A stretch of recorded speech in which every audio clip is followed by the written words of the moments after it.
Isang mapagpalang araw sa inyo, mga kapuso. Ako po si Clara at maligayang pagbabalik sa ating tahanan ng mga kwento, ang kwentong puso.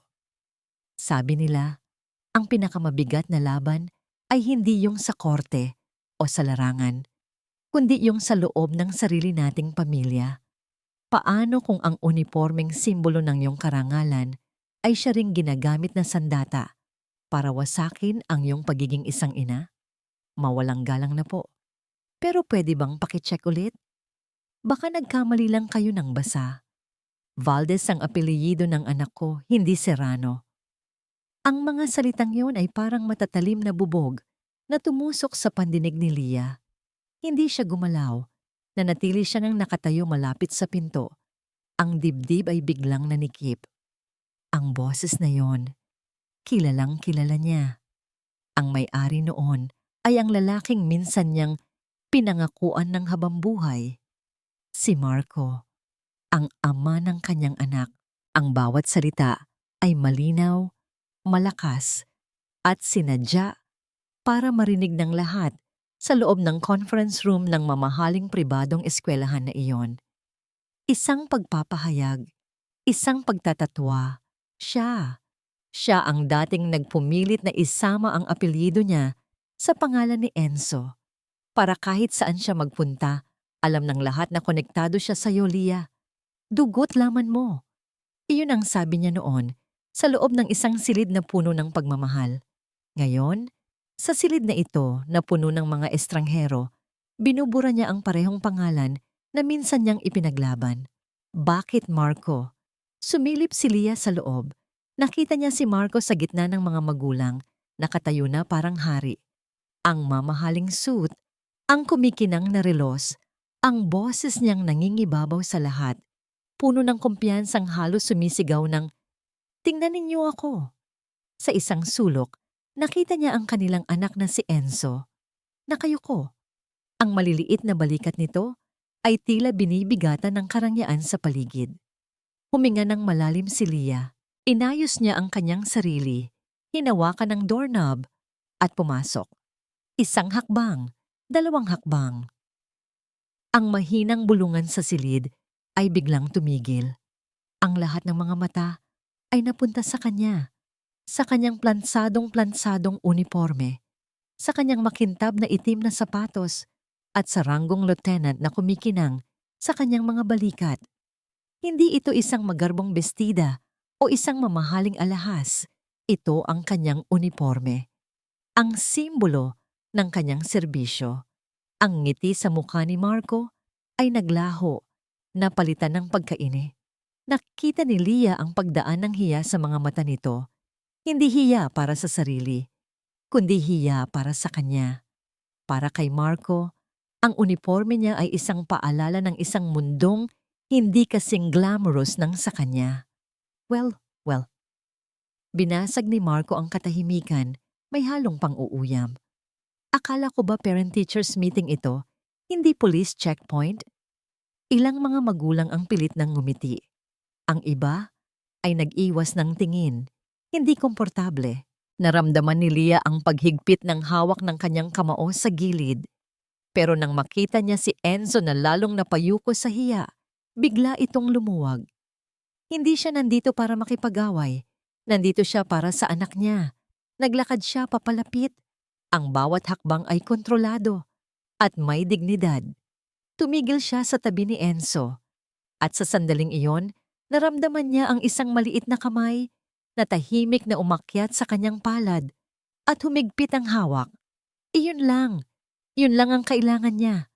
Ang init ng kamay ni Enzo ang nagsilbing kalasag sa lahat ng masasakit na salita. Hinarap ni Lia ang guro. Isang magalang na ngiti ang ipininta sa kanyang mga labi. "Pasensya na po sa abala," sabi niya. Ang boses ay kalmado at malinaw. "Ako po si Lieutenant Lia Serrano, ang ina ni Enzo Serrano Valdez." Diniinan niya ang bawat pantig ng buong pangalan ng anak. Bago pa man may makapagsalita, nagpatuloy siya. "Nandito po ako, hindi lang bilang magulang, kundi bilang isang mamamayan na naniniwala na ang pinakamahalagang aral na maituturo natin sa ating mga anak ay ang respeto. Respeto sa kapwa, respeto sa mga alituntunin, at higit sa lahat, respeto sa sarili na hindi nabibili ng kahit anong halaga. Ang bawat salita ay tila isang sampal sa mukha ni Marco na ngayon ay namumula na sa galit. Ano ang ibig mong sabihin? Singit niya. This is not a lecture hall, Leah. We're busy people. Hindi siya pinansin ni Leah. Ang kanyang mga mata ay nanatili sa mga guro at iba pang magulang. Ang pagiging mabuting ehemplo po, iyon ang tunay na yaman. Tama na. Biglang natigil ang sasabihin ni Marco nang may kumatok ng malakas sa pinto at bumukas ito. Isang security guard ng eskwelahan kasama ang isang traffic enforcer ang magalang na pumasok. "Excuse me po," sabi ng guard. Ang tingin ay direktang nakatuon kay Marco. "Sir, kayo po ba ang may-ari ng itim na SUV na may plakang Marco 1? Tumayo ng tuwid si Marco. Tila nabawi ang kanyang kapangyarihan. "Ako nga." "Bakit? May problema ba?" "Nakapark po kasi kayo sa Firely Lane, sir." Paliwanag ng traffic enforcer, may hawak na ticket. "Kailangan na po naming ito. Nakaharang po kayo sa daanan." Ang buong silid ay nabalot ng isang nakabibinging katahimikan. Ang lahat ng mga mata na kanina'y nakatingin kay Leah ay ngayon nasa kay Marco na. Ang lalaking nagmamayabang sa kanyang yaman at impluensya ay nahuli sa isang simpleng paglabag sa batas. "Ano? Alam niyo ba kung sino ako?" Sigaw ni Marco. Ang kanyang mukha ay kulay kamatis na. "I have important things to do." Sa sandaling iyon, tumayo si Leah. Hindi para mangasar o magmayabang. Inilabas niya ang kanyang police badge. "Officer," sabi niya sa traffic enforcer, ang boses ay puno ng awtoridad. "Gawin ninyo ang trabaho ninyo. Ang batas ay para sa lahat. Walang nakakibo." Ang mga salitang iyon ay mas malakas pa sa kahit anong sigaw ni Marco. Ito ang katapusan. Ang pagmamayabang ni Marco ay gumuho na parang kastilyong buhangin. Mabilis na tinapos ang meeting pagkatapos noon. Isa-isang nagsilabasan ang mga magulang, pililit na iniiwasan ang tingin ni Marco. Siya ay naiwang nakatayo roon, mag-isa, habang kinukuhanan ng detalye ng enforcer. Sa labas ng bintana, kitang-kita ang pag-angat ng kanyang mamahaling sasakyan ng tow truck. Tumakbo si Enzo at niyakap ng mahigpit ang kanyang ina. "Ang galing mo, ma," bulong nito. Hinaplos ni Leah ang buhok ng anak at sa wakas, isang tunay na ngiti ang sumilay sa kanyang mga labi. Habang naglalakad sila papalayo, nakita niya si Marco na naglalabas ng telepono. Ang mukha ay napuno ng galit na hindi pa niya nakikita dati. May sinasabi ito sa kausap sa kabilang linya. Mga salitang puno ng pagbabanta. Hindi na lang yun pinansin ni Leah. Ang mahalaga ay magkasama sila ni Enzo. Payapa. Ngunit ang kapayapaan ay panandalian lamang. Pagdating nila sa kanilang simpleng apartment, sa hagdanan kung saan madalas naglalaro si Enzo, may isang taong naghihintay sa kanila sa dilim. Si Marco. Nakatayo siya roon. Hindi na suot ang maskara ng kayabangan, kundi isang bagay na mas nakakatakot.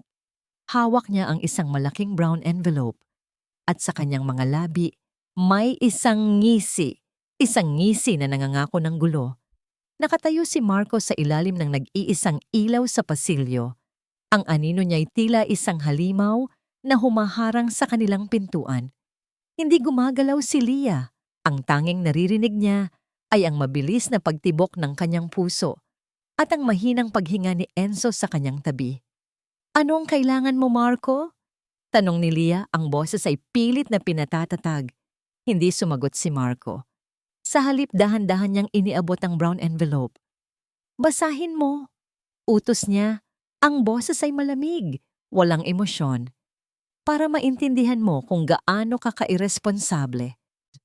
Kinuha ni Leah ang sobre. Ang kapal ng papel ay tila may sariling bigat. Bago pa niya ito mabuksan, nagsalita muli si Marco. Ang tingin ay lumipat kay Enzo. "Son," sabi niya, pilit na pinapalambing ang tono. "Starting today, things will change for the better. Will be more practical." Pagkatapos ay tumingin siyang muli kay Leah. "I'm doing this for him, para sa kapakanan niya." Umalis si Marco nang walang paalam. Ang mga hakbang ay umalingaw-ngaw sa tahimik na gabi hanggang sa tuluyan ng naglaho. Naiwan si Leah na nakatayo roon, hawak ang sobre na parang isang bomba na malapit nang sumabog. "Ma, ano yan?" tanong ni Enzo. Ang boses ay puno ng pag-aalala. Ngumiti si Leah, isang ngiting hindi umabot sa kanyang mga mata. "Wala ito, anak. Papel lang to galing sa office. Halika na. Pumasok na tayo. Gabi na." Sa loob ng kanilang maliit na apartment, pinatulog muna ni Leah si Enzo. Kinantahan niya ito, hinaplos ang buhok at hinalikan sa noo na para bang lahat ay normal. Ngunit nang maisara na niya ang pinto ng kwarto, ang kanyang pagkukunwari ay gumuho. Nanginginig ang mga kamay na pinunit niya ang sobre. Sa loob, isang makapal na pliego ng mga papeles na may selyo ng isang law firm. Petition for sole custody and guardianship. Binasa niya ang mga sumunod na salita. Ang bawat isa ay parang suntok sa kanyang sikmura. Ang pangalan niya ay paulit-ulit na nakasulat katabi ng mga salitang unfit, negligent, at endangerment. Iginigiit ng petisyon na ang kanyang trabaho bilang pulis ay isang direktang banta sa kaligtasan ni Enzo, na ang kanyang simpleng pamumuhay ay hindi sapat para sa isang batang may apelyidong Valdez. Ang bawat sakripisyo niya, ang bawat gabing puyat, ang bawat patak ng pawis, lahat ay binaliwala at ginawang sandata laban sa kanya. Gumuho ang mundo ni Leah. Napaupo siya sa sahig. Ang mga papel ay kumalat sa kanyang paligid na parang abo ng isang nasunog na pangarap. Hindi niya namalayan ang pagtulo ng kanyang mga luha. Pero sa gitna ng kanyang pagdadalamhati, isang imahe ang pumasok sa kanyang isip. Ang mukha ni Enzo, natutulog ng mahimbing payapa. Bigla siyang tumayo. Pinunasan niya ang kanyang mga luha. Hindi siya pwedeng magpatalo. Pumunta siya sa kusina. Sa gitna ng gabi, nagluto siya. Nagluto siya ng paboritong adobo ni Enzo. Ang bawat paghiwa niya ng bawang, ang bawat pagbuhos ng toyo at suka ay isang dasal. Isang pangako, hinding-hindi ka nila makukuha sa akin, anak. Kinabukasan, maaga siyang nagtungo sa public attorney's office. Matapos ang mahabang paghihintay, nakausap niya ang isang abogadong halatang pagod na sa dami ng kaso. "Mahirap ang laban ninyo, Lieutenant," sabi ng abogado matapos basahin ang mga papel. "Ang dating asawa ninyo, mayaman. Kayang-kaya niyang kumuha ng pinakamagagaling na abogado. They can twist things. Your job, your schedule, gagamitin nilang lahat yan laban sa'yo." Lumabas si Leah sa opisina na mas mabigat ang dibdib kaysa noong pumasok siya. Dehado siya. Alam niya yon. Habang naglalakad, muli niyang tiningnan ang mga dokumento. Sa letterhead, nakasulat ang pangalan ng law firm ni Marco, Castillo and Associates. Castillo. Paulit-ulit na umikot ang pangalang iyon sa kanyang isipan. Pamilyar. Ngunit hindi niya matandaan kung saan niya ito narinig.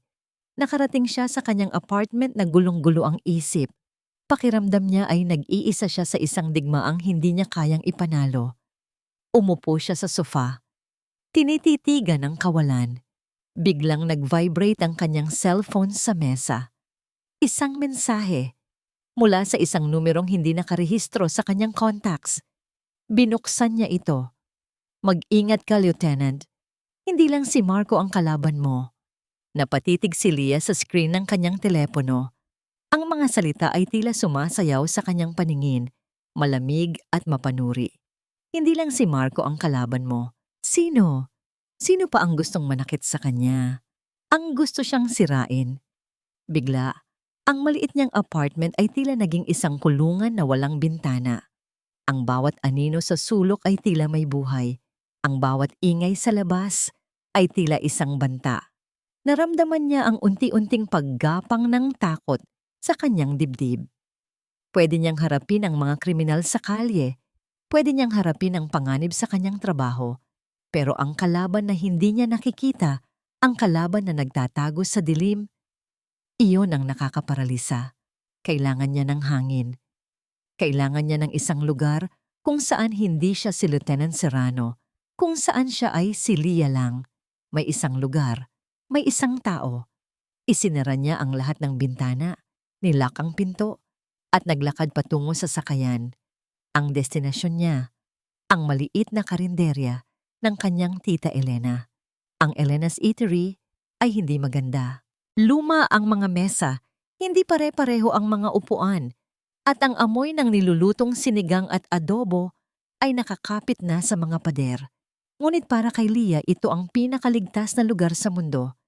Ito ang kanyang kanlungan. Pagpasok niya, nandoon si Tita Elena, isang babaeng may malaking manangiti at mas malaki pang puso abala sa paghiwa ng sibuyas.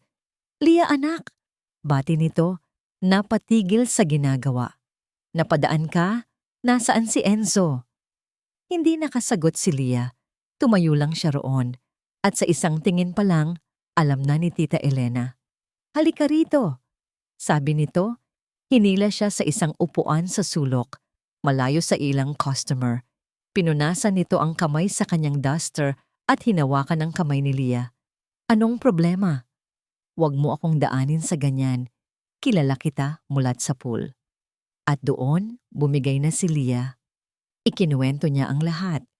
Ang pagpapahiya sa meeting, ang sobre, ang petisyon, ang mga salitang unfit at negligent.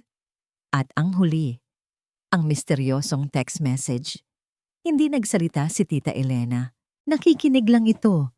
Ang mga mata ay hindi humuhusga, kundi nakikiramay. Nang matapos si Leah, ang mga luha ay tuluyan ng bumagsak. Pinunasan ni Tita Elena ang mga luha sa pisngi ni Leah gamit ang dulo ng kanyang duster. Sige, ilabas mo lang yan, bulong nito. Tapos, makinig ka sa akin. Huminga ng malalim si Leah. Ano na ngayon kung mayaman siya? Tanong ni Tita Elena. Ang boses ay mahinahon, pero matatag. Ano na ngayon kung pulis ka at maliit ang sahod mo? Leah, tingnan mo ako. Ang uniforme mo, dangal iyan. Ipinaglalban mo ang tama.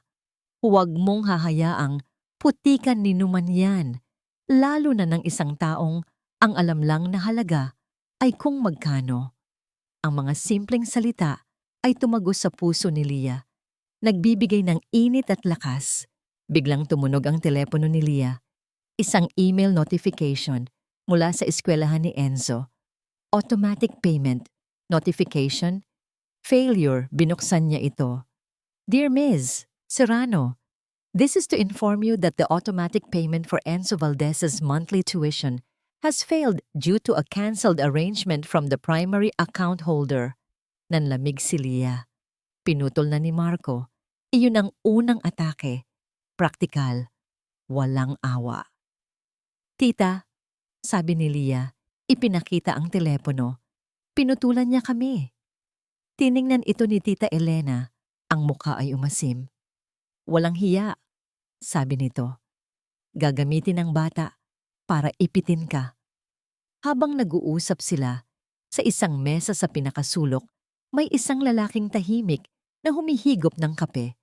Palagi siyang nandoon, isang regular na customer, pero ni minsan ay hindi nagsasalita. Tila nakikinig, tila wala lang. Umuwi si Leah ng gabing iyon, na may panibagong determinasyon, pero may kasama ring panibagong problema. Paano niya babayaran ang tuition? Saan siya kukuha ng pera? Para makalimot, sinimulan niyang ayusin ang mga lumang gamit sa isang aparador. Mga lumang dokumento, mga lumang bayarin, at sa ilalim ng lahat, isang maliit na kahon ng mga lumang litrato. Binuksan niya ito. Mga litrato ni Enzo, Noong sanggol pa, mga litrato niya kasama ang mga kaibigan at isang litrato nilang dalawa ni Marco. Noong mga panahong masaya pa sila, nakangiti, magkayakap, sa harap ng isang simpleng beach. Isang ngamang ngiti na matagal nang nawala sa kanilang mga labi. Naramdaman niya ang kirot. Babalik na rin na sana niya ang litrato para itago nang may mapansin siyang sulat sa likod. Isang pangalan na nakasulat sa pamilyar na sulat kamay ni Marco. Isabel. Isabel. Ang pangalan ay tila isang multo mula sa nakaraan, bumubulong ng mga alaala na pilit ng tinatabunan ni Leah. Naalala niya, si Isabel, ang protege ni Marco sa kumpanya. Ang batang intern na laging nakasunod sa kanya, laging nakangiti, laging puno ng papuri. Isang beses, nagbiro si Leah tungkol dito. Baka mamaya, yan na ang pumalit sa akin. Sabi niya kay Marco, tumatawa pa. Ang tawa ni Marco noon ay pilit. Huwag kang ngang mag-isip ng ganyan, trabaho lang yon. Ngayon, habang tinititigan ang pangalan sa likod ng litrato, naintindihan na ni Leah. Hindi iyon biro, iyon ay isang propesiya. Kinabukasan araw ng Sabado, oras ni Marco para sunduin si Enzo para sa kanilang weekend bonding. Dati, simpleng pagbisita lang ito. Ngayon, may kasama ng parada. Isang bagong-bagong kotse, mas magara pa sa nato, ang huminto sa tapat ng kanilang apartment. Bumaba si Marco, hindi nag-iisa, kasama niya ang isang babae, bata, maganda, nakasuot ng damit na mas mahal pa sa isang buwang sahod ni Leah. Si Isabel. Leah, long time no see. Bati ni Isabel, ang nangiti ay matamis, pero ang mga mata ay nanunuya. I hope you don't mind. Sinasamahan ko lang si Marco para mas makilala ko na rin si Enzo. Hindi nakakibo si Leah. Ito pala ang babaeng nasa likod ng lahat. Ang laso na unti-unting pumatay sa kanilang pagsasama. Enzo, anak! Tawag ni Marco na parang walang nakikitang tensyon. Look what Tita Isabel and I brought for you. Inilabas ni Isabel mula sa kotse ang isang malaking kahon, ang pinakabagong gaming console. Isang bagay na alam ni Leah na gustong-gusto ni Enzo, pero alam din niyang hindi niya kayang bilhin. Ang mga mata ni Enzo ay nanlaki. Wow! Sabi ng bata. That's for you, sweetie. Sabi ni Isabel, lumuhod para magpantay sila ni Enzo. Because you're a good boy, and good boys deserve the best things. Ang huling mga salita ay tila isang patama kay Leah. Habang inaayos ni Enzo ang gamit niya, kinausap ni Isabel si Leah. Alam mo, Leah, sabi nito, ang boses ay nagpapanggap na nakikiramay. Mahirap talaga ang sitwasyon mo.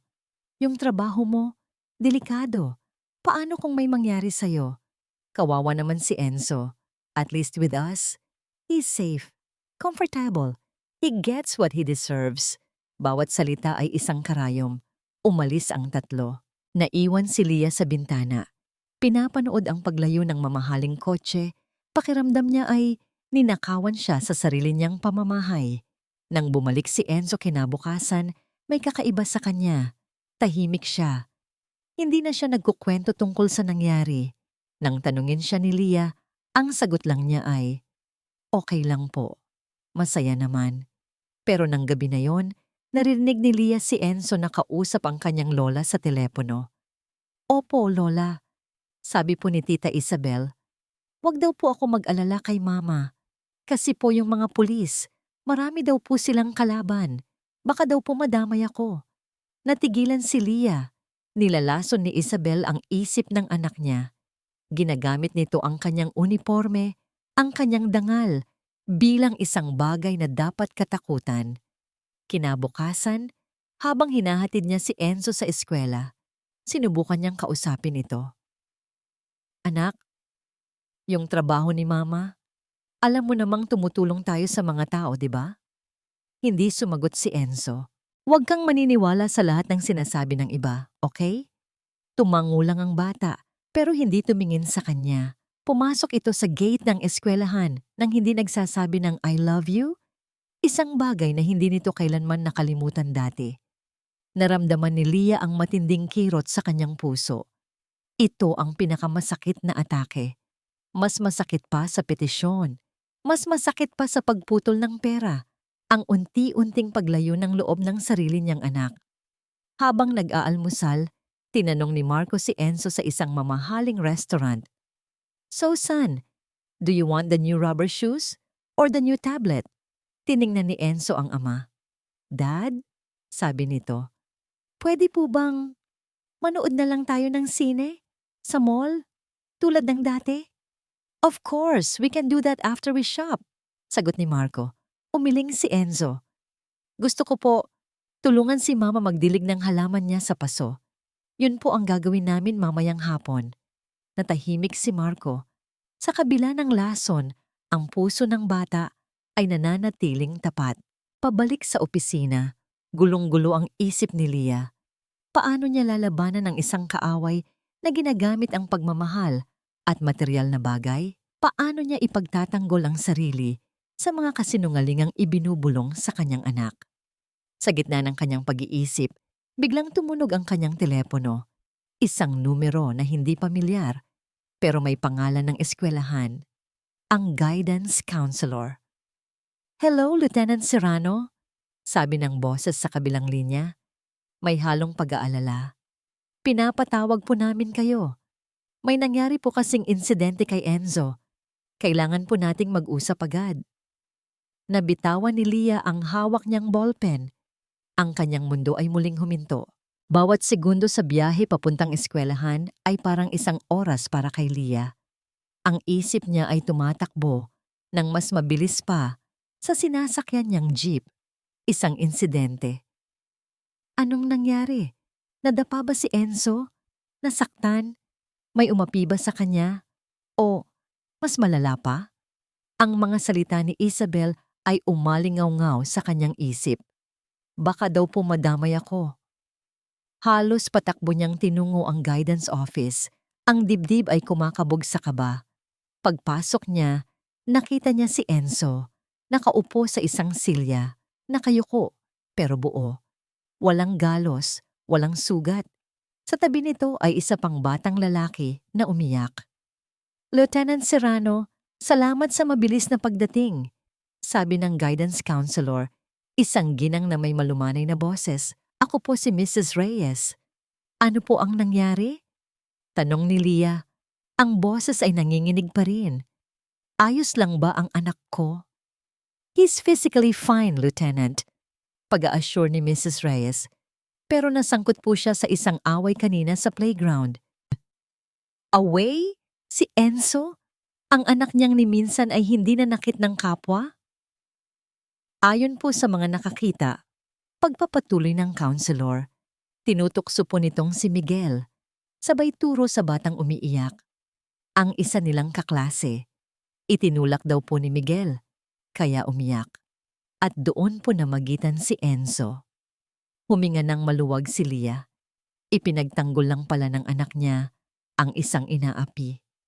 Pero hindi po dyan natapos. Sabi ni Mrs. Reyes, ang tingin ay puno ng kahulugan. Nagalit po si Miguel kay Enzo at ang sinabi niya raw po, bakit ka nakikialam? Ang yabang mo. Pareho kayo ng nanay mong pulis. Baka mamaya, barilin mo pa ako. Nanigas si Leah sa kanyang kinatatayuan. Ano pong isinagot ni Enzo? Mahinang tanong niya. Ngumiti si Mrs. Reyes. Sumigaw po si Enzo. Ang sabi niya, huwag mong pagsasalitaan ng mama ko. Ang mama ko bayani. Tumutulong siya sa mga tao. Hindi siya masama. At pagkatapos po, dagdag ng counselor, itinulak din po ni Enzo si Miguel. Kaya po sila napunta dito. Tumingin si Leah sa anak. Nakatingin din ito sa kanya. Ang mga mata ay puno ng pag-aalala na para bang naghihintay ng parusa. Pero hindi galit ang naramdaman ni Leah. Ang naramdaman niya ay isang nag-uumapaw na pagmamahal at pagiging proud. Sa gitna ng lason ni Isabel, sa gitna ng paninira ni Marco, ang kanyang maliit na anak ay tumayo para sa kanya. Ipinagtanggol nito ang kanyang dangal. Lumuhod si Leah sa harap ni Enzo. Hindi alintana ang mga tao sa paligid. Okay ka lang ba, anak? Tumango si Enzo. Sorry po, ma. Tinulak ko po siya. Shh! Sabi ni Leah. Niyakap ito ng mahigpit. Thank you, anak. Thank you. Naiyak si Leah, hindi dahil sa lungkot, kundi dahil sa labis na pasasalamat. Ang kanyang munting mandirigma. Pinag-usap ng counselor ang dalawang bata, nagpatawaran, at maayos na tinapos ang insidente. Habang naglalakad sila pauwi, hawak ni Leah ang kamay ni Enzo na parang ito ang pinakamahalagang bagay sa mundo. Ma, mahal kita, biglang sabi ni Enzo. Mahal na mahal din kita, anak. Higit pa sa alam mo, Ripaw, sagot ni Leah. Pagdating nila sa kanilang barangay, ang bawat kanto ay tila nagbibigay ng ngiti. Good afternoon, Lieutenant. Bati ng tindera sa sari-sari store. Ingat po kayo palagi. Bati ng mga naglalarong bata. Naramdaman ni Leah ang suporta ng kanyang komunidad. Hindi siya nag-iisa. Habang paakyat sila sa kanilang apartment, sinalubong sila ni Aling Nena, isang matandang kapitbahay. Leah Hija, sabi nito, may dalang isang maliit na Tupperware. Nag-ulam kami ng paborito mong laing. Sa inyo na to, para sa magiting naming lieutenant. Tinanggap ito ni Leah, ang puso niya'y puno. Ang simpleng gesto ay isang malakas na paalala. Marami ang nakakakita sa tunay niyang halaga. Nang gabing iyon, pagkatapos maghapunan, binuksan ni Leah ang mga papeles ng kasong hinahawakan niya sa trabaho. Isang malaking sindikato ng investment scam. May bagong lead. Isang pangalan ng kumpanya na ginagamit bilang front para sa money laundering. Innovara Holdings. Napakunot ang noo ni Leah. Bakit? Bakit parang pamilyar ang pangalang iyon? Pilit niyang inaalala, pero hindi niya mailagay ang daliri dito. Kinabukasan, pumasok siya sa presinto na may panibagong lakas. Handa siyang harapin ang anumang laban. Para kay Enzo, para sa kanyang dangal, para sa tama. Ngunit pagdating niya sa kanyang mesa, may nakita siyang isang bagay na hindi niya inaasahan. Isang plain na brown envelope. Walang pangalan. Walang address ng nagpadala. Kinuha niya ito. Ang kaba ay muling bumabalik. Dahan-dahan niyang binuksan. Walang sulat. Walang kahit anong papel. Ang tanging laman nito ay isang maliit, itim na USB flash drive. Hinawakan ni Leah ang maliit na USB na parang isa itong itim na kapsula ng lason. Sino ang magpapadala nito? At bakit sa kanya? Ang isang bahagi ng kanyang isip, ang bahagi ng isang pulis, ay nagsasabing huwag itong isaksak sa kahit anong computer. Maaring isa itong virus, isang patibong. Pero ang kabilang bahagi, ang bahagi ng isang ina na kasalukuyang nasa gitna ng isang digmaan, ay kailangang malaman. Dinala niya ito sa isang isolated na laptop sa technical division, isang computer na hindi konektado sa network. Huminga siya ng malalim at isinaksak ito. Isang folder lang ang laman, ang pangalan, para kay Enzo. Nanlamig ang buong katawan ni Leah. Binuksan niya ito, mga litrato. Ang una ay isang larawan ni Enzo, nakaupo sa sahig ng kanilang sala, mag-isang naglalaro. Ang kuha ay mula sa anggulong, tila nagpapakitang malungkot at napapabayaan ng bata. Ang mga laruan ay kinalat para magmukhang magulo ang paligid. Ang pangalawa ay isang litrato niya. Nakauniforme, ang mukha ay galit, tila may sinisigawan. Naalala niya ang araw na yon. Isa itong raid. Ang larawan ay kinrop para alisin ang konteksto, para magmukha siyang isang halimaw. Ang mga sumunod ay mas masahol pa. Mga litrato ng kanilang apartment na kinuha mula sa labas, pinalabas na luma, sira-sira, at hindi ligtas para sa isang bata. Ito ay isang koleksyon ng mga kasinungalingan, maingat na binuo para wasakin siya. Ang bawat larawan ay isang pekeng ebidensya. Isinara niya ang laptop, ang mga kamay ay nanginginig sa galit. Hindi ito galit na sumisigaw. Ito ay isang malamig, nanunuot na galit. Ang kawalang hiyaan, ang kasamaan. Kinailangan niyang makita si Enzo. Kailangan niyang mayakap ang kanyang anak. Sinundo niya ito sa eskwelahan. "Anak," sabi niya, "gusto mo bang pumunta sa park? Bili tayo ng ice cream." Ang mukha ni Enzo ay nagliwanag. "Opo, ma." Sa maliit na parke ng kanilang barangay, habang pinapanood niyang maglaro si Enzo, pansamantala niyang nakalimutan ng USB. Dito, sa ilalim ng araw, sa gitna ng tawanan ng kanyang anak, ligtas sila. O yun ang akala niya. "Leah, what a coincidence." Isang boses na pilit pinapatamis ang tumawag sa kanya. Si Isabel. Nakatayo ito ilang metro ang layo. Nakangiti na parang isang anghel. "Ano ang ginagawa mo rito?" tanong ni Leah. Agad na tumayo at inilagay si Enzo sa kanyang likuran. "Easy ka lang," sabi ni Isabel. Naglalakad papalapit. "Gusto lang kitang kausapin bilang isang babae sa isa pang babae. Wala tayong dapat pag-usapan." "Meron, Leah. Tungkol kay Enzo." Ang nangiti ni Isabel ay nawala. Napalitan ng isang pekeng pag-aalala. "Hindi ka ba natatakot para sa kanya? Sa trabaho mo, sinasabi ko lang to dahil nag-aalala ako. Baka mapahamak siya dahil sa'yo. Huwag mong gamitin ang anak ko." Mariing sabi ni Leah. "Hindi ko siya ginagamit. Ipinapakita ko lang ang katotohanan." Lumapit pa si Isabel, bumubulong. "Isang pabayang ina, isang bayolenteng pulis, iyan ang tingin ng lahat sa'yo." Sa isang iglap, nawala ang kontrol ni Leah. "Umalis ka na!" Sigaw niya, itinuturo ang daan, at iyon ang hinihintay ni Isabel. Bigla itong umarte na parang itinulak. Umatras ito at sumigaw ng malakas. "Huwag! Huwag mo akong saktan! Tulong!" Ang mga tao sa parke ay napahinto. Ang lahat ng mga mata ay napunta sa kanila. May mga naglabas ng cellphone at nagsimulang mag-video. "Alam kong galit ka sa akin." Patuloy ni Isabel sa pagsigaw, umiiyak na parang biktima. "Pero huwag mo namang idaan sa dahas," naintindihan ni Leah. Isa itong patibong, isang palabas para sa publiko. Hindi na siya nagsalita. Binuhat niya si Enzo, na ngayon ay umiiyak na sa takot, at mabilis na umalis sa lugar na yon, habang ang mga bulungan at mga matang mapanghusga ay nakasunod sa kanila.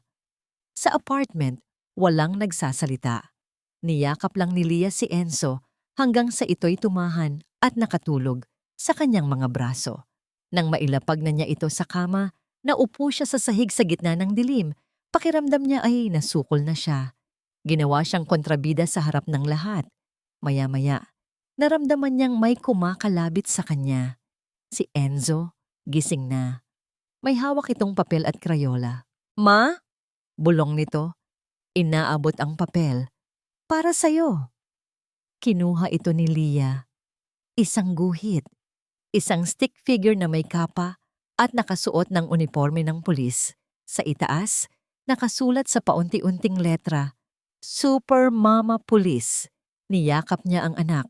Ang guhit na yon ang nagsabi sa kanya na kailangan niyang lumaban. Kinabukasan sa presinto, sinubukan niyang ipagsawalang bahala ang nangyari. Kailangan niyang mag-focus. Ngunit bago pa man kinabukasan sa presinto, sinubukan niyang ipagsawalang bahala ang nangyari. Kailangan niyang mag-focus. Ngunit bago pa man siya makaupo sa kanyang mesa, isang kapwa-opisyal ang lumapit sa kanya. "Lieutenant, pinapatawag ka ni Major." Sabi nito, ang boses ay seryoso. Sa opisina niya, ngayon din. Naramdaman ni Leah ang pamilyar na panlalamig sa kanyang sikmura. Ang pagtawag sa opisina ng superior officer ay bihirang mga hulugan ng magandang balita. Kumatok siya ng 3 beses at pumasok. "Si Major De La Cruz." Isang lalaking kilala sa kanyang pagiging istrikto pero makatarungan ay nakaupo sa likod ng kanyang mesa, ang muka ay hindi mabasa. "Maupo ka, Serrano," sabi nito. Hindi man lang nag-angat ng tingin mula sa mga papel na binabasa. Umupo si Leah. Ang likod ay tuwid na tuwid. Ang katahimikan sa loob ng opisina ay mabigat. "May ideya ka ba kung bakit ka nandito?" Tanong sa wakas ni Major de la Cruz. "Wala po, sir," sagot ni Leah. Inangat ni Major ang kanyang tingin. Ito ay matalim at nanunuri. "Nakatanggap ang opisina ko ng isang formal complaint kaninang umaga. Isinampa laban sa'yo." Hindi kumibo si Leah, pero ang puso niya ay nagsimulang tumambol ng malakas. Alam na niya. Public disturbance, abuse of authority, conduct unbecoming of an officer. Pagpapatuloy ng Major, binabasa ang mga salita mula sa reklamo. Ayon sa complainant, isang Miss Isabel Jimenez, inatake mo raw siya sa isang pampublikong parke kahapon. Pinagbantaan, tinakot. Maraming witnesses. May video pa raw. Ito na, ang huling pako sa kanyang kabaong. Ang patibong ay perpektong isinagawa. "Sir, hindi po totoo yan," mahinahong sabi ni Leah, kahit ang loob niya ay nag-aalab na sa galit at frustrasyon. "Isa po yang patibong." Patibong o hindi, Serrano, ang pangalan ng buong kapulisan ang nadudungisan dito. Matigas na sabi ni Major. "Alam mo ang protocol. Habang iniimbestigahan ang complaint na ito, kailangan kitang ilagay sa administrative leave." Parang isang malakas na sampal ang mga salitang iyon. Administrative leave, suspension. Ibig sabihin, simula bukas, kailangan mong isurrender ang iyong service firearm at ang iyong badge. Hindi ka pwedeng mag-duty hanggang hindi natatapos ang investigasyon. Ang baril niya, ang badge niya, ang mga simbolo ng lahat ng pinaghirapan niya, ang mga bagay na kumakatawan sa kanyang pagkatao, sa kanyang serbisyo, tatanggalin sa kanya. "Sir," nagsimulang mga tuwiran si Leah. Ang boses ay nagkalamat. "Wala nang pag-uusapan pa, Lieutenant," putol ni Major. "This is a direct order. Nakakaintindi ka ba?" Walang nagawa si Leah kundi tumayo, sumaludo at tumalikod. "Yes, sir." Lumabas siya ng opisina na parang isang sundalong natalo sa giyera. Pakiramdam niya ay hinubaran siya ng dangal. Ang unipormeng suot niya ay biglang naging isang costume na wala ng kahulugan. Paano na ngayon? Paano niya ipaglalaban ang anak niya kung mismong ang institusyong pinaglilingkuran niya ay tinalikuran na siya? Nanalo sila. Si Marco, si Isabel, sa ngayon. Ang unang araw ng suspension ay isang uri ng impyerno para kay Leah. Ang apartment ay tila isang hawla. Ang katahimikan ay nakakabingi. Walang unipormeng isusuot. Walang kasong aasikasuhin. Ang tanging naririnig niya ay ang mahinang pag-usad ng orasan sa pader na para bang tinutukso siya sa bawat segundong nasasayang. Ang pinakamasakit ay ang pagsuko niya ng kanyang badge at service firearm. Habang inaabot niya ang mga ito kay Major de la Cruz, pakiramdam niya ay inaabot niya ang isang piraso ng kanyang kaluluwa. Ngunit sa ikalawang araw, habang nakaupo siya sa karinderya ni Tita Elena at humihigop ng mainit na sabaw, isang bagay ang nagbago sa loob niya. Ang galit ay napalitan ng focus. Ang pagiging biktima ay napalitan ng determinasyon. Hindi siya ordinaryong sibilyan. Siya ay isang investigador. At kahit wala siyang badge, ang utak niya ay gumagana pa rin na parang sa isang pulis. "Tita, may extra ka bang ballpen at papel dyan?" Tanong niya. Sa isang sulok ng maingay na karinderya, sinimulan ni Leah ang kanyang sariling investigasyon. Inilista niya ang mga nangyari, bawat detalye. Ang oras, ang lugar, ang mga posibleng anggulo, ang parke, isang pampublikong lugar, maraming tao. At sa panahon ngayon, maraming kamera. May ideya siyang nabuo. May kinuha siyang lumang payphone sa kanto at tumawag sa isang pinagkakatiwalaang kasamahan sa presinto. Si SPO2 Ramirez. June, si Liato, sabi niya. May pabor sana akong hihingin, hindi opisyal. Kahit ano, Lieutenant. Mabilis na sagot ng lalaki. Kailangan ko ng CCTV footage mula sa barangay hall. Yung nakatutok sa parke. Kuha kahapon, bandang 4:00 ng hapon. Hindi na nagtanong si Ramirez. Alam niya ang nangyari. Ako nang bahala, ma'am. Pagkalipas ng ilang oras, isang delivery rider ang nag-abot ng isang plain na envelope kay Lia sa karinderya. Sa loob, isang USB. Gamit ang lumang laptop ni Tita Elena, pinanood ni Lia ang video. Ang kuha ay malinaw. Kitang-kita niya ang sarili, si Enzo at si Isabel. Pinakinggan niyang mabuti. Nakita niya ang paglapit ni Isabel. Nakita niya ang pagbabago sa ekspresyon nito habang nagsasalita. At higit sa lahat, nakita niya ang pinakamahalagang detalye. Hindi niya itinulak si Isabel. Si Isabel ang umatras ng mag-isa. Si Isabel ang sumigaw ng walang dahilan. Ang buong eksena, kapag pinanood ng walang tunog ng kanyang pagsigaw, ay halatang-halata na isang palabas. Isang nangiti ang sumilay sa labi ni Lia. Gotcha. Hindi na siya nagsayang ng oras. Nagsuot siya ng simpleng damit sibilyan at nagtungo sa presinto. Dumiretso siya sa opisina ni Major De La Cruz. Sir, may 5 minuto lang po sana ako, sabi niya ng may respeto. Pinapasok siya ni Major, ang mukha ay seryoso pa rin. Inilapag ni Lia ang laptop sa mesa at pinlay ang video. Walang nagsasalita. Ang tanging maririnig ay ang mahinang ugong ng aircon.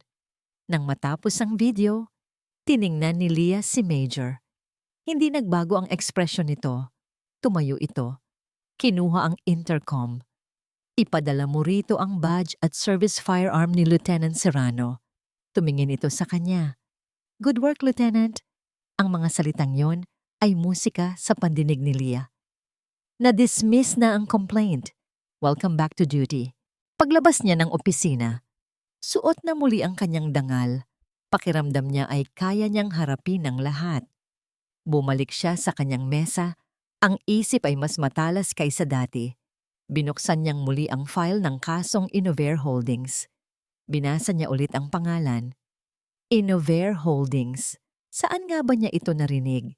Bigla, isang alaala ang pumasok sa kanyang isip. Mga 2 taon na ang nakalipas bago pa sila maghiwalay ni Marco. Nag-aayos siya ng mga lumang papeles sa opisina nito sa kanilang bahay. May nakita siyang isang business proposal sa mesa. Isang partnership. Sa pagitan ng kumpanya ni Marco, ang Valdez Corp, at isang startup na tinatawag na Innovare. Mabilis niyang binuksan ang kanyang computer, nag-research, at doon niya nakita. Ang isa sa mga major shareholders ng Innovair Holdings, ayon sa public records, ay isang subsidiary company ng Valdez Corp. Nanlamig ang kanyang mga kamay. Ang lalaking sumusubok na kunin ang kanyang anak ay may koneksyon sa sindikatong iniimbestigahan niya.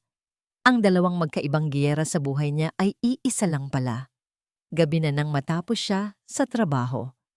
Gulong-gulo ang isip, nagmamaneho siya pauwi. Ang kalsada ay madilim at halos walang ibang sasakyan. Sumulyap siya sa kanyang rearview mirror.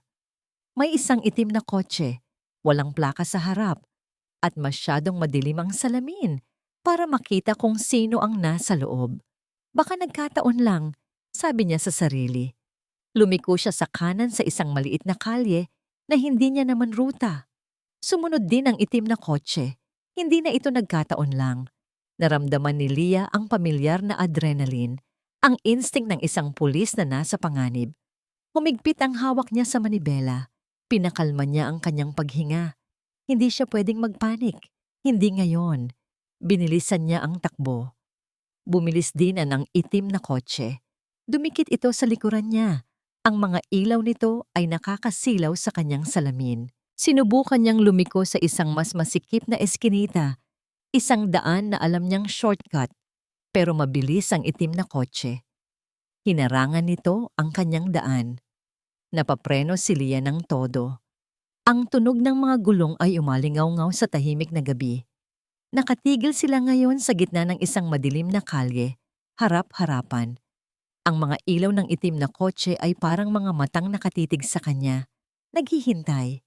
Hindi bumaba ang driver. Walang gumagalaw. Ito ay isang laro ng paghihintay, isang pagbabanta.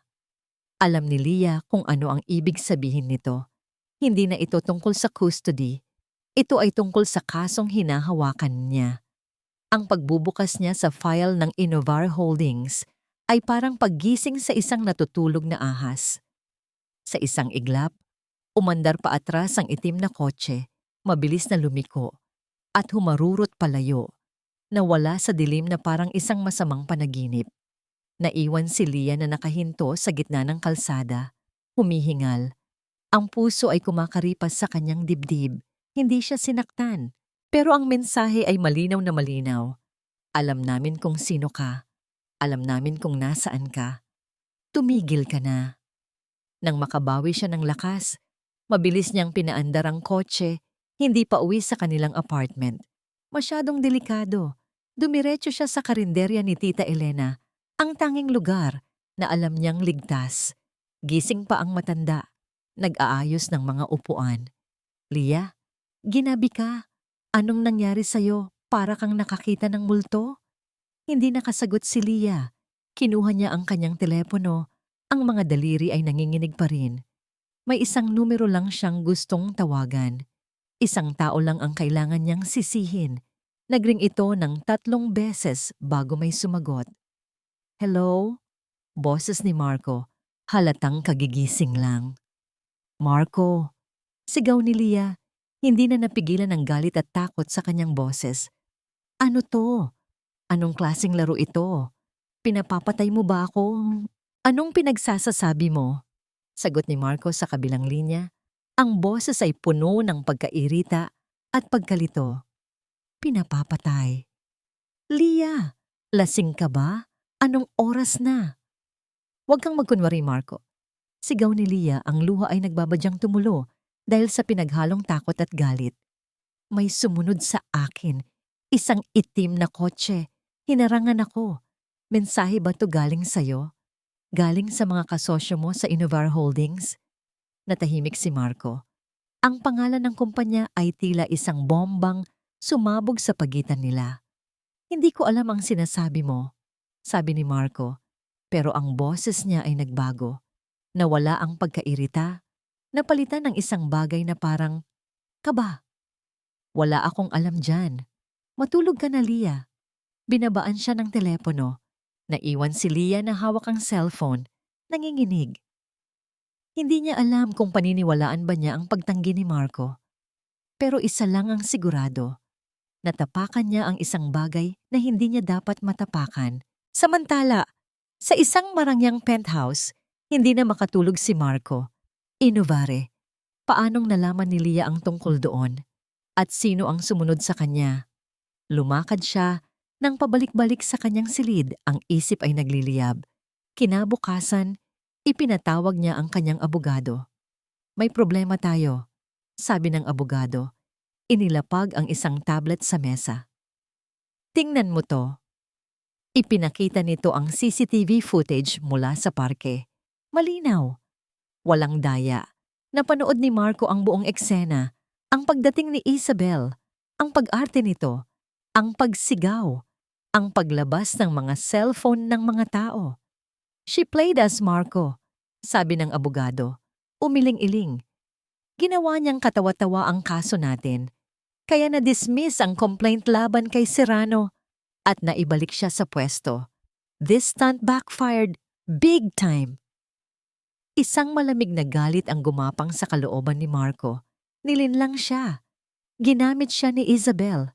Pag-uwi niya ng gabing iyon, dinatnan niya si Isabel na masayang namimili online ng mga bagong damit. Hi honey, look, bagay ba sa akin to? Tanong nito, ipinakita ang screen. Patayin mo yan. Malamig na sabi ni Marco. Anong problema mo? Inihagis ni Marco ang tablet sa sofa. Iyan! Yan ang problema ko. Nagmukha akong tanga dahil sa'yo. Napanood ni Isabel ang video. Ang kanyang mukha ay namutla. Marco, ginawa ko lang yon para sa atin. Para matapos na to at makuha na natin si Enzo. Sa tingin mo ba mananalo tayo sa ganitong paraan? Sa paninira? Sa kasinungalingan? Sigaw ni Marco. Hindi ito ang pinag-usapan natin, Isabel. So ano? Hahayaan mo na lang na manalo ang ex mo? Ganting sigaw ni Isabel. After everything my family did for you, ganito mo ako itatrato. Utang mo sa amin kung nasaan ka ngayon. Natahimik si Marco sa sinabi nito. Oo, may utang na loob siya. Isang tanikalang mahirap putulin.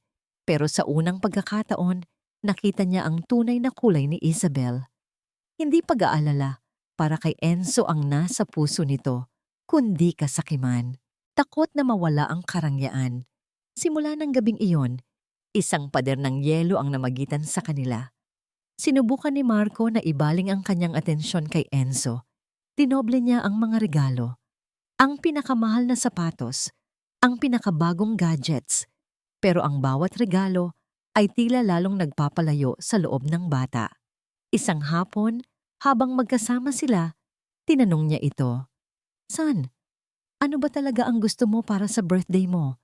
Kahit ano, ibibigay ni Daddy. Huminto si Enzo sa paglalaro. Tumingin ito sa kanya. Ang mga mata ay seryoso. Puno ng isang simpleng kahilingan na tumusok sa puso ni Marco.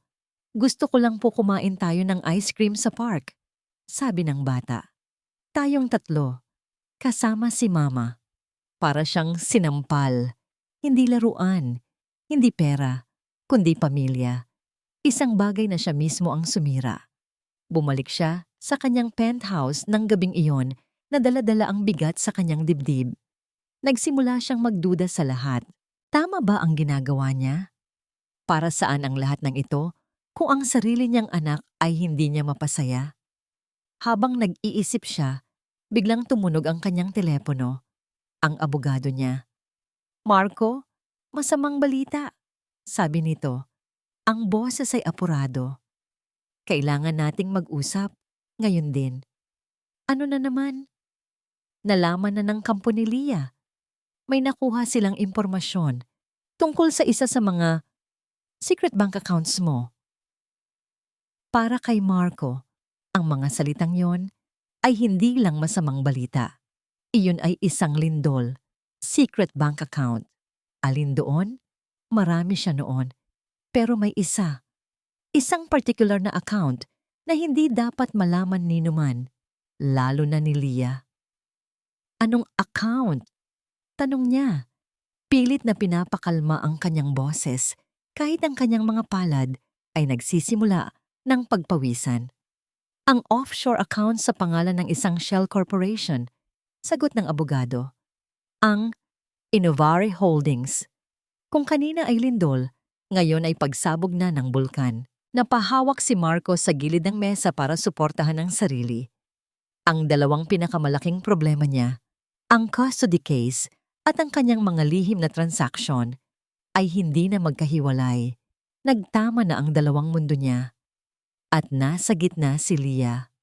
Sa presinto, si Lia mismo ay hindi makapaniwala sa kanyang natuklasan. Hindi niya nalaman ang tungkol sa bank account. Natuklasan niya ito sa pamamagitan ng masusing investigasyon. Matapos ang insidente ng pananakot, ibinuhos niya ang lahat ng kanyang oras sa kaso ng Innovare. Gamit ang tulong ng Anti-Money Laundering Council, na-trace nila ang daloy ng pera mula sa mga biktima ng scam. Ang pera ay dumadaan sa iba't ibang account para maging malinis at ang huling destinasyon nito, ang catch basin, ay isang offshore account na konektado sa Innovare. At nang makuha nila ang pangalan ng nag-iisang signatory ng account na yon, halos malaglag si Lia sa kanyang upuan, Marco Antonio Valdez. Ang lalaking ama ng kanyang anak ay sangkot sa isang malawakang operasyon ng money laundering. Ang digmaan para sa kustodya ni Enzo ay naging mas komplikado. Ito ay naging isang kasong kriminal. Kung itutuloy niya ang investigasyon at isa sa publiko ang ebidensya, siguradong makukulong si Marco. Ang kanyang anak ay lalaki na ang ama ay isang kriminal. Kung mananahimik naman siya, tinatalikuran niya ang kanyang sinumpaang tungkulin. Hahayaan niyang makatakas ang mga taong nanloko at nagnakaw sa daan-daang inosenteng tao. Anong gagawin mo, Lieutenant? Tanong ni S. Pautu Ramirez. Nakikita ang pagkabagabag sa kanyang mukha. Tumingin si Lia sa litrato ni Enzo sa kanyang mesa. Ang nakangiting mukha nito ang tanging liwanag sa madilim niyang mundo. Ano ang tamang gawin para sa kanya? Ang iligtas ang kanyang ama sa kahihiyan o ang bigyan siya ng isang mundong pinamumunuan ng katarungan? Gabi na. Umupo siya sa tabi ng natutulog na si Enzo. Hinaplos niya ang buhok nito. Ang puso niya ay puno ng pag-aalinlangan. Naalala niya ang mga pangarap nila noon ni Marco. Isang simpleng buhay, isang masayang pamilya. Paano sila napunta sa ganito? Sa isang sitwasyon kung saan ang pagpili sa tama ay nangangahulugan ng pagsira sa taong minsan niyang minahal. Pero habang tinititigan niya ang payapang mukha ng kanyang anak, nahanap niya ang kanyang sagot. Ang tungkulin niya ay hindi lang protektahan si Enzo mula sa panganib. Tungkulin din niyang ituro dito ang pagkakaiba ng tama sa mali. At hindi niya iyon magagawa kung siya mismo ay pipiliin ng mali. Huminga siya ng malalim. Ang desisyon ay buo na sa kanyang puso. Bumulong siya sa natutulog na anak, isang pangako na tanging sila lang dalawa ang nakakaalam. Para sa'yo to, anak, para sa tama. Kinabukasan, isinumite niya ang kanyang kumpletong report kay Major De La Cruz, kasama ang lahat ng ebidensya na nag-uugnay kay Marco sa Innovari Holdings. Sigurado ka ba rito, Serrano? Tanong ni Major. Alam ang personal na implikasyon nito. Kapag inilabas natin to, wala nang atrasan. Buo po ang loob ko, sir, sagot ni Lia. Habang papalapit ang araw ng final hearing para sa custody case, bumilis ang mga pangyayari. Nagsimulang magpanik ang mga kasosyo ni Marco.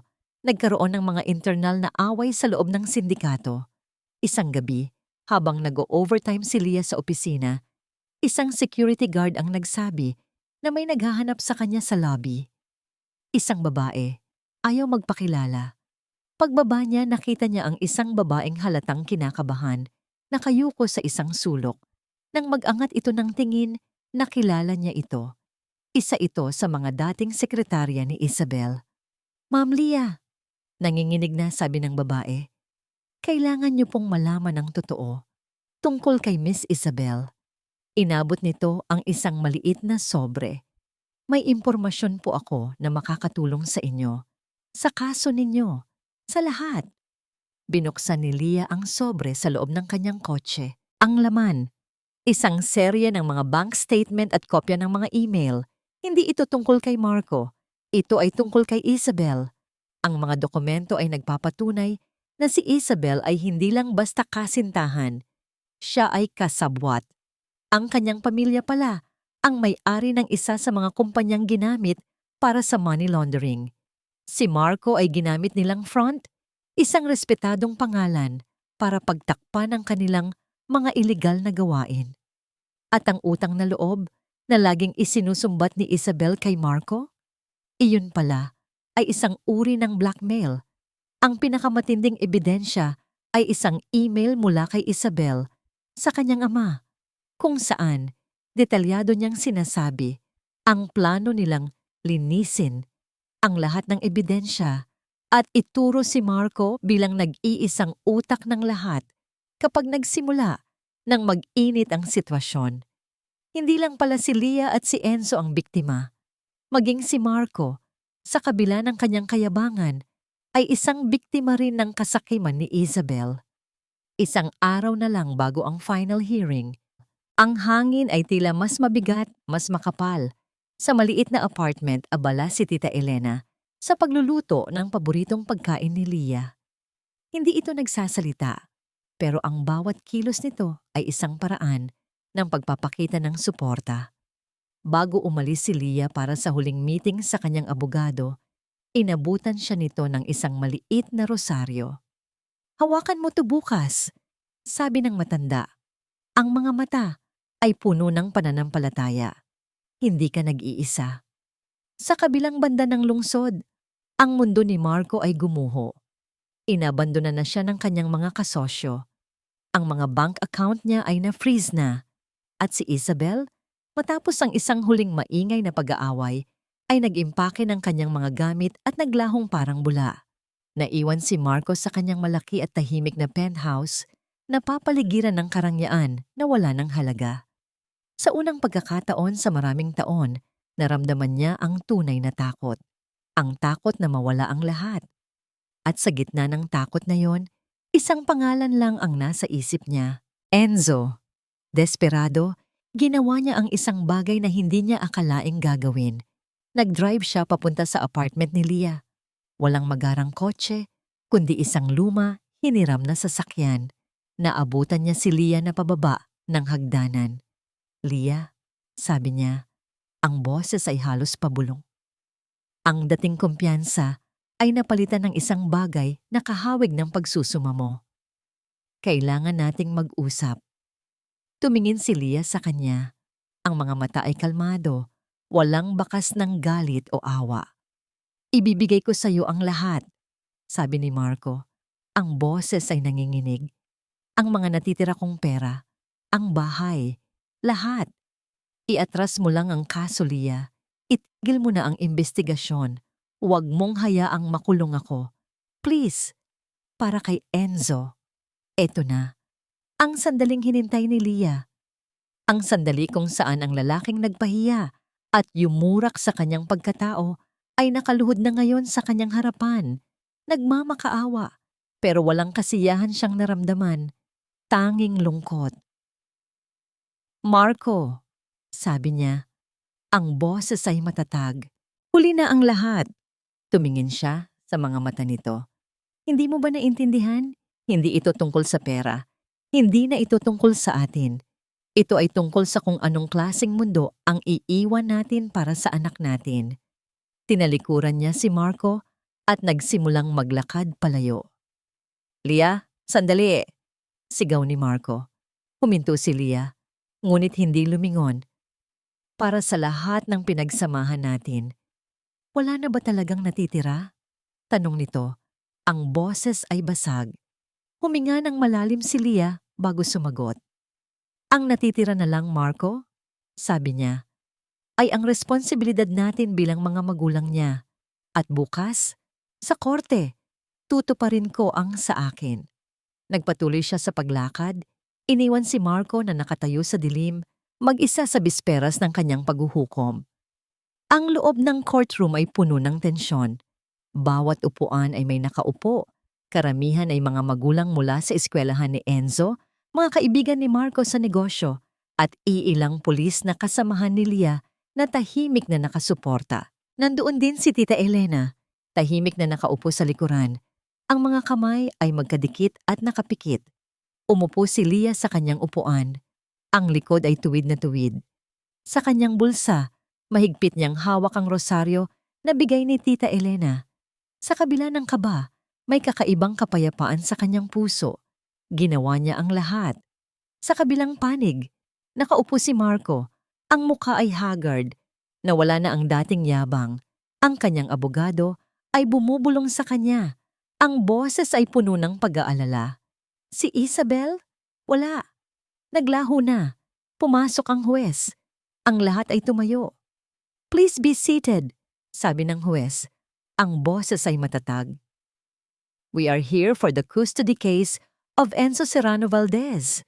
Nagsimula ang paglilitis. Ang unang tumayo ay ang abogado ni Marco. Your Honor, nagsimula ang abogado. Ang boses ay malakas at puno ng emosyon. We are here today to protect a child who deserves stability, security, and a future free from fear. Our client, Mr. Marco Valdez, is a pillar of the community, a successful businessman who can provide all of these. Ipinresinta niya ang mga pekeng litrato na ipinadala sa USB. Ang mga larawan ni Enzo na tila napapabayaan. Ang larawan ni Leah na galit. pinalabas na bayolente. How can a child thrive, patuloy ng abogado, kung ang kanyang ina ay laging nasa panganib? Kung ang kanyang ina ay mas binibigyan ng pansin ang trabaho kaysa sa kapakanan ng sarili niyang anak? Kung ang kanyang ina ay walang kakayahang pinansyal na ibigay ang lahat ng pangangailangan ng bata, ang bata po ay nangangailangan ng mapag-arugang kamay, hindi isang kamay na may hawak na baril. Ang mga salitang yon ay tumagos sa puso ng mga nakikinig. Maraming mga magulang ang tumango. Ang mga mata ay puno ng awa para kay Marco at pagdududa para kay Leah. Maging ang huwes ay tila seryosong nakikinig. Pakiramdam ni Leah, unti-unting lumiliit ang kanyang mundo. Ang lahat ng pagpapabaya na pilit na iniiwasan niya noon ay ibinabalik sa kanya ngayon ng buong puwersa. May nakita siyang isang panandaliang pagtama ng mata kay Enzo na nakaupo sa harap sa tabi ng isang social worker. Ang bata ay nakayuko. Hindi, Enzo. Hindi tama yan. Hinawakan ni Leah ng mas mahigpit ang rosaryo. Nagsimulang magsalita ang abogado ni Leah. Mahinahon. Legal. Pinipilit niyang magpaliwanag tungkol sa integrity ni Leah, sa kanyang dedikasyon. Ngunit ang emosyon ng unang panig ay masyadong malakas. Ang mga saksi para kay Marco ay sunod-sunod na tumayo. Isang guidance counselor na binayaran para magsinungaling.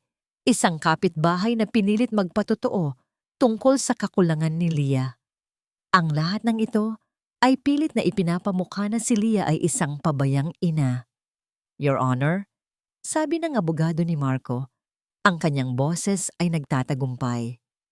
Para sa kapakanan ng bata, Mr. Valdez is more than willing to take full responsibility to provide a home that is safe, stable, and filled with opportunities.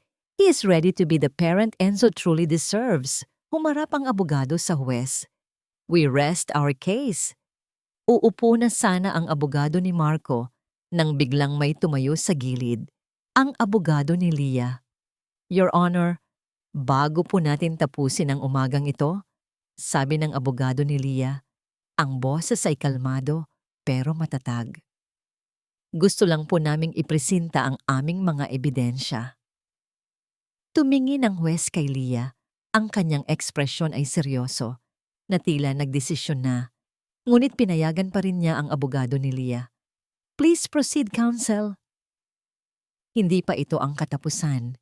Hindi pa. Ang courtroom ay nabalot ng katahimikan. Ang lahat ay naghihintay. Your Honor, sabi ng abogado ni Leah, we would like to present Exhibit A, the CCTV footage from the park. Pinlay ng court staff ang video. Malinaw, walang putol. Ang lahat ay nakapanood ng paglapit ni Isabel, ang kanyang biglaang pag-atras, ang kanyang pekeng pagsigaw.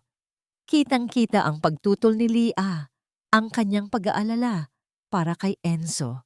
Ang bulungan ay nagsimula sa loob ng silid, ang pagkalito, ang galit.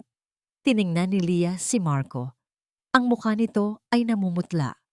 Nakatingin din ito sa kanya. Ang mga mata ay puno ng pagtataka at takot. Ang insidente sa parke, paliwanag ng abogado ni Leah, ay isang setup, Your Honor, isang maruming taktika para sirain ang reputasyon ni Lieutenant Serrano at suportahan ang kanyang claim na si Lieutenant Serrano ay isang bayolenteng pulis. Ang video ay nagsasalita para sa sarili nito. Walang nakakibo. Nagtagumpay si Leah sa unang atake. Next, Your Honor, Exhibit B, Bank Statements and Sworn Affidavits. Ang mga papeles ay ipinamahagi sa huwes at sa kabilang panig. Ang aming investigasyon, patuloy ng abogado, ay nagbubunyag ng isang mas malalim na koneksyon sa pagitan ng petisyon na ito at isang malawakang operasyon ng money laundering. Ang Innovair Holdings na ginamit bilang front ay may direktang koneksyon sa Valdez Corp at kay Mr. Marco Valdez mismo. Ipiniresinta niya ang mga bank statement na nagpapakita ng malalaking transaksyon mula sa Innovare patungo sa offshore account ni Marco. Ang mga email mula sa dating sekretarya ni Isabel ay iprinisinta rin na nagpapatunay na si Isabel at ang kanyang pamilya ang tunay na mastermind at si Marco ay isang kasangkapan lamang. Isang huling Exhibit C ang iprinisinta, ang testimonya ng dating sekretarya ni Isabel. Naglabasan ang mga flashbulb ng kamera, nagsimulang mag-ingay ang mga tao, nagsigawan ang mga reporter. Si Marco, na nakaupo sa kanyang upuan, ay dahan-dahang napaupo. Ang mga mata ay nakatitig sa kawalan. Ang kanyang mundo, na binuo sa kasinungalingan at kayamanan, ay gumuho na. "Your Honor," sabi ng abogado ni Leah. Sa huling pagkakataon, ang kanyang boses ay malakas at puno ng katarungan. Hindi po ito laban sa pagitan ng mayaman at mahirap. Ito po ay laban sa pagitan ng katotohanan at kasinungalingan, sa pagitan ng integridad at kasakiman. Ang aming kliyente, si Lieutenant Leah Serrano, ay isang ina na hindi perpekto, ngunit may dangal, prinsipyo, at higit sa lahat, pagmamahal sa kanyang anak. Naway ang inyong desisyon ay maging batayan ng kung anong klaseng halaga ang ating itinuturo sa ating mga kabataan. Pagkatapos ng mahabang katahimikan, ibinigay ng huwes ang kanyang desisyon. Sa liwanag ng mga ebidensyang iprinisinta, sabi ng huwes, ang boses ay matatag at malinaw. At sa kapakanan ng menor de edad na si Enzo Serrano Valdez, I rule in favor of Lieutenant Leah Serrano. Ang buong kustodya ay ibibigay sa ina. Narinig ni Leah ang hininga ng kagaanan mula sa mga nakikinig. Isang malaking bato ang nabunot sa kanyang dibdib. Niyakap niya ang kanyang abogado, ang mga luha ay sa wakas ay umagos. Marco Valdez, patuloy ng huwes, ang boses ay mas seryoso. Dahil sa mga iprinisentang ebidensya ng money laundering at iba pang krimen, I am ordering your immediate arrest. Pumasok ang mga pulis. Sa gitna ng kaguluhan, sa loob ng courtroom na puno ng reporters at nagtatakang mga mata, kinuha ng mga kapwa-pulis ni Leah si Marco. Ikinabit ang posas sa kanyang mga kamay. Tumingin si Marco kay Leah. Ang tingin niya ay hindi galit. Ito ay isang tingin ng pagkatalo, pagsisisi, at isang uri ng kalungkutan na kailanman ay hindi niya nakita sa kanyang mga mata. Tumayo si Enzo. Mabilis itong tumakbo patungo kay Leah. Niyakap ito ng mahigpit. Sabi ko sa'yo, Mae, ikaw ang superhero. Niyakap din ni Leah ang anak. Ang mga mata ay nakatingin kay Marco na ngayon ay inilalabas na ng courtroom. Umalis si Leah at Enzo sa courthouse, payapa. Ang laban ay tapos na. Naiwan si Marco, nakaposas, nakatingin sa papalayong mag-ina. Sa unang pagkakataon, ang mga luha na umagos sa kanyang mga mata ay hindi dahil sa galit o hiya, kundi sa tunay na pagsisisi. Makalipas ang 1 taon. Ang buhay sa maliit na apartment ni Leah ay nagpapatuloy, ngunit ngayon ay may kasama ng bagong liwanag na promote si Leah. Ang kanyang dedikasyon at integridad sa Innovery Holdings case ay nagbigay sa kanya ng pagkilala at respeto. Hindi na siya Lieutenant Serrano lang. Siya na si Captain Serrano. Si Enzo, ngayon ay mas malaki at mas masigla, ay patuloy na lumalaki sa isang mundong puno ng pagmamahal at katotohanan. Hindi na siya natatakot. Hindi na siya nagtatago. Ang mga guhit niya ay puno na ng kulay at imahinasyon, at ang kanyang paboritong subject ay pa rin ang Super Mama Police. Ang karinderya ni Tita Elena ay mas dagsana sa customer. Ang kwento ni Leah ay kumalat sa buong barangay, at siya ay naging isang inspirasyon. Paano naman si Marco? Si Marco ay hindi nakulong ng matagal. Sa isang plea bargain, umamin siya sa mas mababang kaso at nakipagtulungan sa mga awtoridad para ibunyag ang buong operasyon ng sindikato ng Innover Holdings. Ang pamilya ni Isabel ay nilitis at nahaharap sa mas mabigat na parusa. Ang lahat ng kanyang yaman ay kinuha. Ang kanyang mga kumpanya ay nalugi. Ang kanyang pangalan ay nadungisan. Nawalan siya ng lahat ng ipinagmamalaki niya. Ngunit sa pagkawala ng lahat, may isang bagay siyang nahanap, ang sarili niya. Nagsumikap siyang bumangon. Regular siyang nagbabakasyon sa barangay, kung saan siya ay nagtatrabaho sa isang community service program. Nakikihalubilo siya sa mga tao, gumagawa ng mabuti, at sa unang pagkakataon, natutunan niyang maging mapagpakumbaba. Hindi pa rin sila magkasama ni Leah. Ang mga sugat ay masyadong malalim. Ngunit may isang bagong uri ng relasyon silang nabuo. Relasyon ng respeto bilang magulang. Bawat linggo, dinadalaw ni Marco si Enzo. Hindi na siya nagdadala ng mamahaling regalo. Sa halip, nagdadala siya ng mga kwento, ng mga aral, ng mga simpleng tawa. Isang hapon, sa parke na dati saksi sa pagpapahiya kay Leah, may 3 taong tahimik na kumakain ng ice cream. Si Leah, si Enzo, at si Marco. Hindi sila nag-uusap ng marami. Ang tanging maririnig ay ang tawa ni Enzo. Tiningnan ni Leah si Marco. Ang dating yabang ay napalitan ng isang mapayapang tingin. May kulubot na sa kanyang gilid ng mata at ang buhok niya ay may iilang puting hibla. Hindi na siya ang Marco na nakilala niya noon. Ang Marco na ito ay tila mas tao. Tumingin si Marco kay Leah. Ngumiti siya. Isang tunay na ngiti na umabot sa kanyang mga mata. "Salamat, Leah," bulong niya. "Salamat sa pagtuturo mo sa akin ng halaga ng lahat." Umiling si Leah. "Hindi ako ang nagturo sa'yo, Marco. Si Enzo." Tiningnan nila si Enzo na abala sa pagkain ng kanyang ice cream. Walang kamalay-malay sa lahat ng pinagdaanan ng kanyang mga magulang. Siya ang sentro ng lahat, ang kanilang lahi, ang kanilang pag-asa. Tahimik na kumain sila ng ice cream sa gitna ng sikat ng araw. Ang hustisya ay natupad, ang hiya ay naroon, ngunit may kasama ring pag-asa. Ang pagpapatawad ay isang mahabang proseso, ngunit ang unang hakbang ay nagawa na. Ang kwento nila ay hindi nagtapos sa happily ever after, kundi sa isang mas makatotohanang peacefully ever after. Isang paalala na ang tunay na yaman ng isang pamilya ay hindi sa kung anong meron sila, kundi sa kung sino sila.